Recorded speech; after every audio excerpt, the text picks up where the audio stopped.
ప్రభు అయిన యేసుక్రీస్తు నామంలో మీకు అందరికీ శుభములు, వందనాలు. నేను క్రీస్తు కొరకు.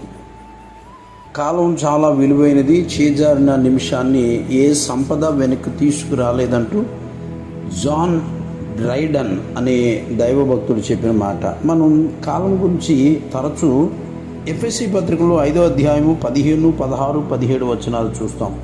దినములు చెడ్డవి గనక మీరు సమయమును పోనీయక సద్వినియోగం చేసుకొనుచు అజ్ఞానుల వలె కాక జ్ఞానుల వలె నడుచుకున్నట్లు జాగ్రత్తగా చూచుకునుడి. ఇందు నిమిత్తము మీరు అవివేకులు కాక ప్రభువు యొక్క చిత్తమేమిటో గ్రహించుకునుడి అని చెప్పేసి అపొస్తలుడైన పౌలు ఎఫెసీ సంఘానికి రాసినటువంటి ఈ పత్రికలో మనం ఈ 3 వచనాలు చూసుకున్నాం 5వ అధ్యాయంలో. దేవుని బిడ్డలారా, మనం కాలాన్ని గురించి చాలా సందర్భాలు వింటూ ఉంటాం. సమయాన్ని గురించి. సమయము మన కోసం ఆగదు, మనము సమయాన్ని ఫాలో అవ్వాలి. ఈ యొక్క భక్తుడు చెప్పాడు, కాలం చాలా విలువైనది.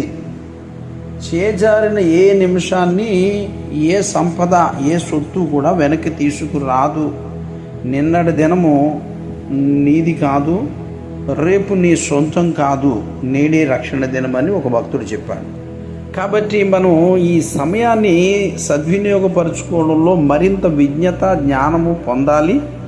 దైవ చిత్తాన్ని మనం తెలుసుకుని అది దుర్వినియోగం కాకుండా చూసుకున్నట్లయితే ఎప్పటికప్పుడు దినములు చెడ్డగానే ఉంటాయి. కాబట్టి సమయాన్ని పోనీయకుండా సద్వినియోగం చేసుకునేందుకు మనకు చాలా వీలుకరంగా ఉంటుంది. కనుక ఎట్టి పరిస్థితుల్లోనైనా సరే ప్రతి వారికి ఏదో ఒక రూపంలో సమయం కాస్త వృధా అవుతానే ఉంటుంది. అనుకోకుండా అన్ఫార్చునేట్లీ అది జరిగిపోతూ ఉంటుంది అనమాట. సరే, ఈరోజు అట్లా జరిగినప్పుడు రేపన్న రోజున అది ఆ సమయం మన చేతుల్లో వృధా కాకుండా చూసుకున్నట్లయితే మనకి ఇవ్వబడినటువంటి ఆయుష్కాలంలో మనకు దేవుడు అనుగ్రహించినటువంటి ఈ యొక్క జీవిత కాలంలో వృధాను అరికట్టడానికి జాగ్రత్తగా మనం ప్రయత్నం చేసినట్లయితే తప్పనిసరిగా మనం ఈ భక్తి జీవితంలో విజయమును పొందడానికి 100% అవకాశాలు ఉన్నాయి అనేటువంటిది వాక్యం ద్వారా మనం తెలుసుకునే గొప్ప సత్యం అనేటువంటిది మరొకసారి మీ ముందు పెడుతున్నాను.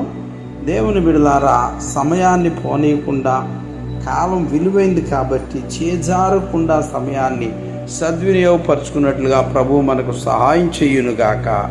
ఆమేన్.